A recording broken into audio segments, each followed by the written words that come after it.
दिव्यांगांचे विविध प्रकार असून अनेक दिव्यांग दुर्धर आजार ग्रस्तामध्ये मोडतात.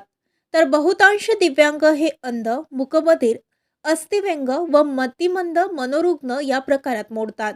त्यापैकी जवळजवळ 80% दिव्यांग मतदारांकडे UDID कार्ड, वैश्विक दिव्यांग ओळखपत्र असून नोकरदार, कर्मचारी, दिव्यांग सोडून इतर सर्व दिव्यांग बंधू भगिनी तहसील कार्यालयाच्या संजय गांधी दिव्यांग निराधार मानधन योजनेचा लाभ घेत असून त्यांची ऑनलाईन नोंद मोबाईल नंबरसह तहसील कार्यालयाच्या संजय गांधी विभागात उपलब्ध आहे.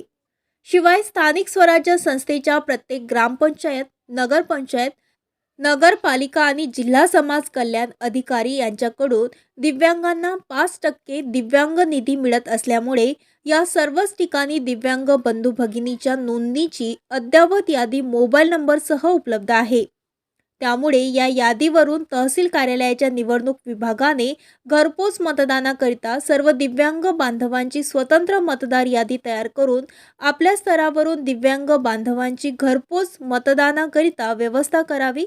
तसेच प्रत्येक मतदान केंद्रावर दिव्यांगांना रांगेमध्ये ताटकळत न ठेवता तात्काळ मतदान करण्याची व्यवस्था करावी. कारण बऱ्याच दिव्यांग मतदान नागरिकांना त्यांच्या दिव्यांगत्वामुळे स्वतःहून एकतर मतदान केंद्रापर्यंत जाता येत नाही अथवा मतदान केंद्रापर्यंत हे दिव्यांग पोहोचले तरी देखील त्यांना रांगेत ताटकळत उभे राहता येत नाही.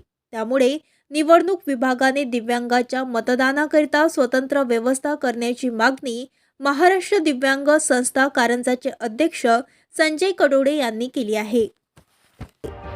ताज्या बातम्या आणि घडामोडी बघण्यासाठी महाराष्ट्र मेल या चॅनलला लाईक आणि सबस्क्राईब नक्कीच करा.